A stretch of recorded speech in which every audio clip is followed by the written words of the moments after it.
Alors, tout d'abord, en prenant un court instant, je voudrais rappeler qu'est-ce que c'est que le couple sacré, parce que je vois que beaucoup de personnes en parlent, mais en fait, je pense qu'on n'est pas toujours, on parle pas toujours de la même chose. Avant de continuer, n'oublie pas de liker la vidéo, t'abonner à la chaîne, cliquer sur la petite cloche, et on se retrouve tout de suite pour la suite. Le couple sacré, c'est une voie spirituelle de l'éveil, comme le zazen, comme le karma yoga, comme les Vedanta. Le couple sacré a à passer toutes les choses qu'un couple normal a à passer. C'est-à-dire réconcilier le masculin avec le féminin, réconcilier le féminin avec le masculin, sortir de l'amour-dépendance et de la fusion, et alors de l'amour-dépendance et de la fusion humaine, je précise bien, on verra peut-être un peu plus tard où je vous expliquerai la différence. Euh, et ça, absolument tous les couples ont à le passer. Bien souvent, ce qui se passe, c'est qu'un couple normal qui n'est pas sur cette voie d'éveil spirituel euh, aura les mêmes problématiques, mais il les abordera, disons que si on considère que la problématique est un oignon, avec toutes les épluchures bien marron au début qui s'enlèvent très facilement, on va dire qu'un couple classique enlèvera les premières couches de l'oignon, et puis il s'arrêtera là. Alors qu'un couple qui est sur la voie du couple sacré ou du couple divin continuera à avancer pour bien aller en profondeur. Dans ta pratique, notamment avec les constellations familiales et les soins quantiques, est-ce que tu observes des indicateurs ou des inspirations spécifiques chez les couples ou chez les célibataires qui cherchent à élever leur relation vers cet idéal de sacré? Alors oui, ça existe. Euh, je dirais ce qui pousse principalement et ce qui nous pousse, nous, absolument tous les êtres humains, c'est l'inconfort qu'on vit qui nous pousse à aller vers quelque chose de plus confortable. Parce que, soyons honnêtes avec nous-mêmes, moi le premier, si aujourd'hui j'en suis là, c'est parce qu'il y a eu des moments très très inconfortables qui m'ont poussé à travailler sur moi, à aller chercher vraiment ce qui se passait au niveau inconscient, au niveau énergétique, pour que je puisse ressortir tout ça et avancer. Effectivement, cet indicateur commun, on va dire, qui cherche à élever, c'est des personnes qui sont déjà dans la spiritualité, qui ont cette notion spirituelle, d'éveil spirituel et de libération spirituelle, de passer comme dans un autre monde. Alors, un autre monde, c'est un peu péjoratif ce que je dis, hein, c'est passer peut-être de l'autre côté de la rive. Voilà. Ou, à partir de ce moment-là, tu n'as plus besoin de te réincarner sur Terre pour continuer ton chemin spirituel. Je dirais que les personnes qui, qui souhaitent juste avancer un peu dans leur couple ne vont pas aller chercher tout ça. Tout chercheur spirituel sait que de toute façon, ce chemin-là est un chemin qui demande du courage et de la patience. Bon, aujourd'hui, on est plus dans le un clic ou deux clics, ma commande arrive à la maison dans 1 heure. Donc, c'est vraiment étrange parce que autant j'enseigne toutes ces facultés de spirituelles, de travail sur soi, de couple sacré, et tout ça, c'est des choses qui prennent du temps et pour lesquelles on ne peut pas brûler les étapes. Ce n'est pas possible. C'est impossible. Il faut y aller, il faut faire à chaque fois aller là où on doit aller et faire ce qu'on a à faire. Voilà, ça demande vraiment de la patience, mais je vous assure que cette patience pour aller vers ce couple divin, vers ce couple sacré, elle est vraiment récompensée parce que on vit quelque chose dans ce couple d'une grande profondeur. Voilà. Il est vrai que notre société a intégré la notion de vitesse partout, que ce soit par exemple dans les rencontres avec le speed dating, que ce soit dans le fait de se nourrir avec les fast-foods. On sent que tout est pressé, tout est pressurisant et qu'on ne se donne pas nécessairement le temps pour justement apprendre, comprendre, connaître l'autre et créer un couple qui conduit vers cet idéal sacré. C'est bien le problème à mon avis.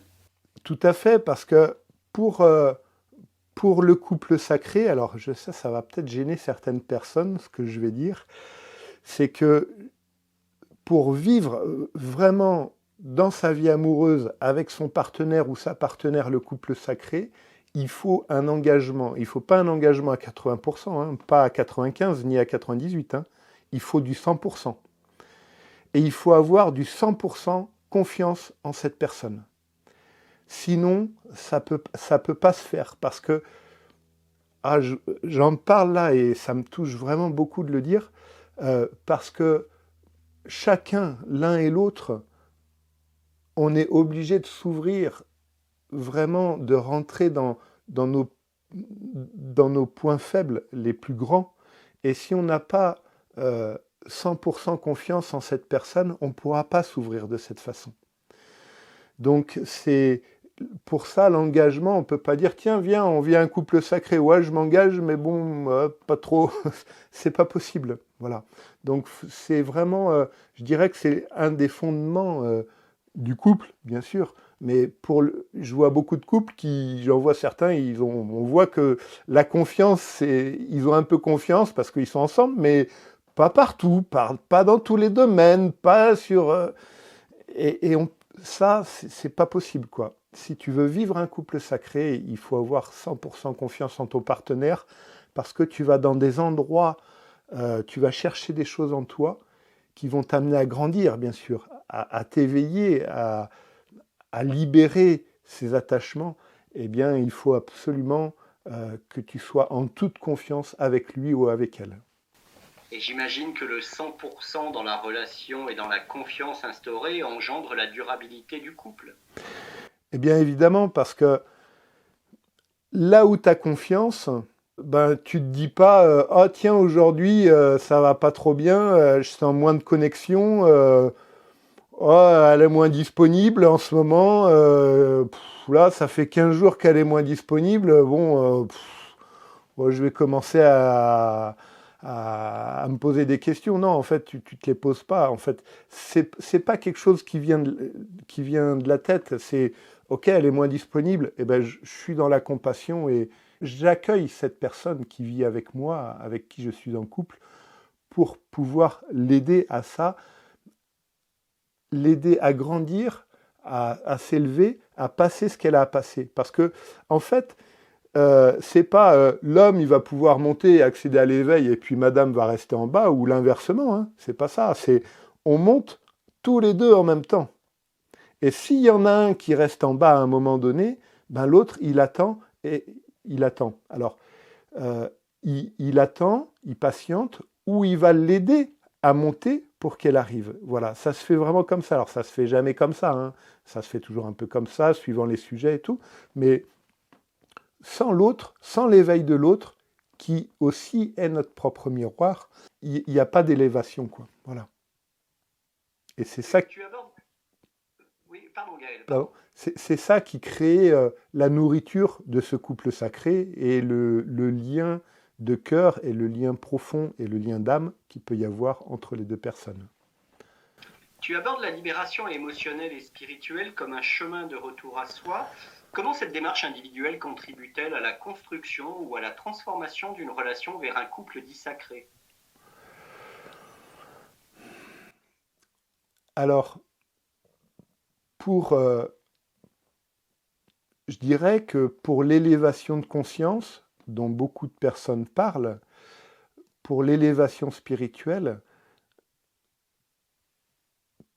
il y a la clé, la chose, c'est d'aller chercher en soi ce qui ne fonctionne pas, d'aller chercher en soi les attachements, les blessures d'abandon, de rejet et tout ça, qui créent nos fonctionnements et qui créent nos structures psychiques. Et c'est tous ces fonctionnements-là émotionnels qui font que dans le couple, des fois, ça va être un peu comme ça. Des fois, ça peut être un peu comme ça. Alors, certains ont le choix, se disent oh, « c'est la vie, c'est comme ça va passer. » Et puis, ça passe, mais consciemment, ça passe un peu. Après, quand ils viennent me voir inconsciemment, ils se rendent compte que c'est pas vraiment passé le truc, que ils sont toujours un peu en confrontation. Et du coup, la libération émotionnelle, c'est important d'aller chercher ça, parce que c'est ça qui nous empêche ces mémoires-là de traumatisme émotionnel dus dans cette vie, la transgénérationnelle, la vie intra-utérine, les vies passées, qui vont faire que notre vibration va baisser et qui vont faire qu'on ne pourra pas accéder à certains niveaux de conscience. Donc c'est en nettoyant ça qu'on va pouvoir s'élever et accéder, monter en conscience et avancer vers ça. Donc ça va t'aider dans ta vie de couple de tous les jours, parce que même si tu es sur la voie du couple sacré, tu es un chercheur spirituel, je dirais que heureusement que l'autre est là pour nous renvoyer des fois une image que des fois ça nous dérange un peu, mais ça va, puis des fois c'est un peu moins rigolo. Mais il est là pour nous renvoyer ça, pour qu'on puisse aller le chercher et travailler là-dessus, qu'on puisse s'élever par rapport à ça. Et du coup, c'est ça qui va faire, en allant chercher ces choses émotionnelles, eh bien c'est ça qui va faire qu'on va améliorer notre relation de couple, ou si tu es célibataire, parce que souvent on différencie la problématique célibataire et la problématique de couple, en fait, il n'y a pas de différence, c'est exactement les mêmes choses. Et en allant chercher ça, si tu es en couple, tu vivras mieux avec ton ou ta partenaire.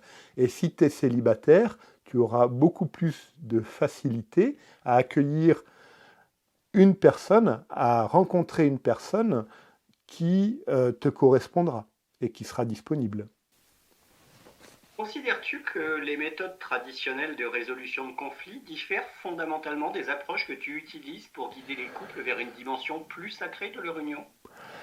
Alors, les méthodes de résolution de conflits, j'en discutais avec une personne tout à l'heure au téléphone,